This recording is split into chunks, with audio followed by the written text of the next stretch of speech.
France ring the changes for the clash with Uruguay. My name is Mark. Let's talk rugby.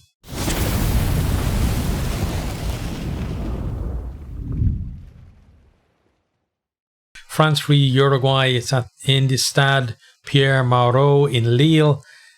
It is on Thursday, 14th of September. Kickoff is 8 p.m. BST. This is world number 3 ranked versus world number 17. So quite a difference in the rankings between the team.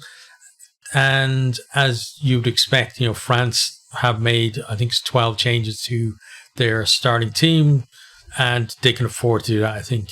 So we're going to have a look at the two teams, starting with France.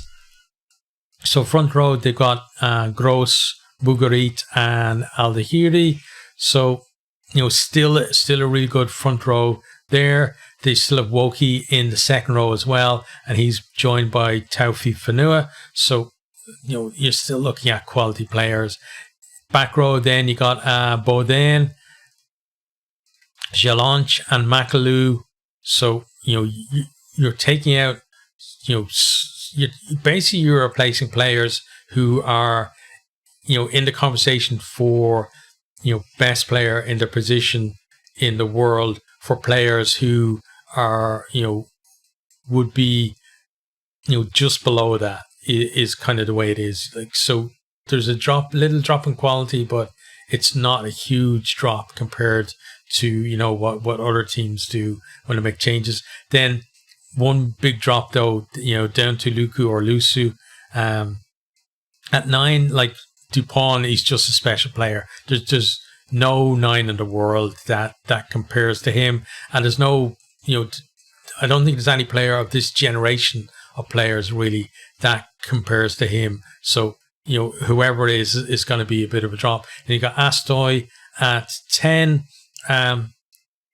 So I think if I had been Entamac down to Astoy, it would have been a bit of a drop. But I think now, Astoy, he's got ambitions, I think, to be the starting 10 in a Rugby World Cup final. So, expect him to have a good performance there. Wings, then you got Villiers is retained on the left wing, and you got Biel Biari, who someone mentioned him to me before the warm, saying that this guy is absolutely amazing, and he was held back from the under-20s Rugby World Cup especially to be involved here. And the fact that Dumortier basically lost out to him for Rugby World Cup spot shows you how much potential this guy has, because Dumortier, I thought he is an excellent Six Nations. I thought he was guaranteed almost to go to Rugby World Cup. But this guy comes along and says, no, I'm taking that position. So watch out for him. Really exciting runner. Kind of like most of the French wingers in that he's got pace, but also he's very elusive running as well. So keep an eye out for him. Then centres got Mofana and Vincent in the centres. I think Vincent, he probably feels like he needs to produce. He kind of owes a performance to Shirt at this stage. And you got Jaminet a fullback, so it's all quality.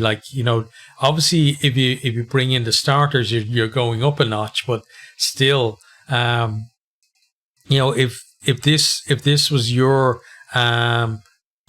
your starting team for your nation, for most nations, you'd be very happy with the quality of those players. On the bench then, we got just tons more quality. We got Mavaka, Wardy, we got Falatea, Charleroi, Flamand, Kroos, Coulon, and Ramos. So there's just, if things somehow go against them, you just bring on the cavalry and turn the game around in your favour. So, yeah, amazing depth in this French squad. And then we looked at the French 33 that were picked before the tournament. And we also looked at those players who were listed as the ones who would be called up. And that's full of quality as well. So even beyond this World Cup squad, there's just tons of depth, I think, in French rugby at the moment.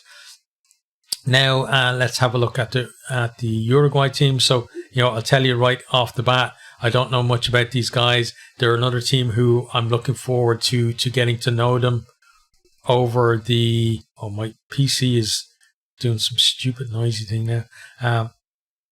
But looking forward to getting to know them over the course of their 4 games in this World Cup. So front row we got Sanguinetti, Pujadas, and Puculo. Then the second row is Aliaga and Lendekar. The back row is Ardoa, Civetta, and Diana. Then halfbacks Arata and Echeverri. Wingers, you got Freitas and Basso. Centers, Villaseca, and Inciarte. And then at the back, you got Amaya.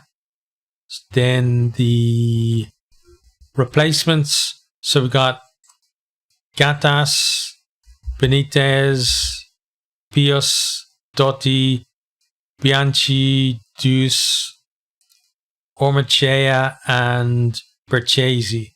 So, I don't know too much about these guys. Again, just looking forward to seeing them play. And like all of the minnow teams at the Rugby World Cup, I hope they do themselves proud.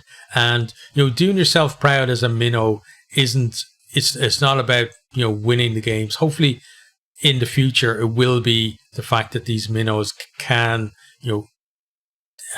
threaten even the best teams in the pools, but we're a long way away from that. But for them, I think getting a try or getting 2 tries on the board, maybe taking the early lead, and just making France work for the win really is the big thing for them. And hopefully you're going to be able to do that. This is their first game because they sat out the weekend. Obviously, each one team in each pool has to sit out each group of fixtures, and it was their turn on the opening weekend, so they'll be raring to go in this as well. And even though there's quality in the French team, they're still not the starters, so there is that possibility of getting in amongst them and just making them sweat for a bit as well. So it'd be good if they could do that. In terms of how I think the game is going to go, well, I'd be crazy not to say that France are going to win. And I think they're going to win well too. I think this French team have that ability that is, it's rare amongst, even top test nations that you can make this many changes, like 12 changes to the starting lineup and still perform at a really high level. But I think France are one of the nations that can absolutely do that. And so I'm expecting them to have a big win here. As I said, Uruguay might make it awkward for them at the start, but I think just that quality, and then when that bench comes on as well, it's going to give them another lift, and they're just going to have too much for Uruguay, and going to come out with a fairly big win. So easily, I think, bonus point for them. But if France are kind of sweating on the bonus point at the end, that would be credit to Uruguay, would say how much they've affected them in the game. So it's probably going to be a one-sided affair, but hopefully, just from the spectacle point of view, Uruguay can kind of keep into it in the game, at least for the first half.